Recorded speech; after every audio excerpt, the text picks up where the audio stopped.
Is-settur tal-komunikazzjoni huwa kruċjali għas-suċċess ekonomiku li qed jikseb pajjiżna għaliex hu indispensabbli għall-innovazzjoni, effiċjenza u żvilupp kontinwu li jirriżulta f'aktar opportunitajiet ta' impjiegi u joffri kwalità ta' ħajja aħjar lil kull ċittadin.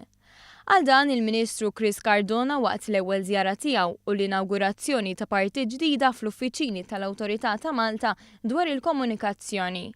Innota li fl-2014 l-industrija tal-ICT ikkontribwixxiet għal madwar 6% tal-prodott gross domestiku u toffri valur miżjud lil bosta setturi. Cardona tkellem ukoll dwar it-teknoloġija ċellulari li qed tbiddel l-istil tal-ħajja tagħna kif ukoll il-konnessjonijiet broadband fejn iżid jgħid li sal-aħħar tas-sena li għaddiet 80.7% tad-djar f'pajjiżna kellhom konnessjoni tal-internet.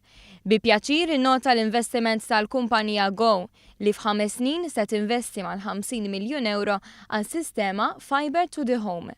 Faħħar ukoll il-ħidma tal-MCA biex ittejjeb l-użu tat-teknoloġiji tal-komunikazzjoni u titnaqqas il-qasma diġitali, partikolarment tal-persuni imdaħla fl-età.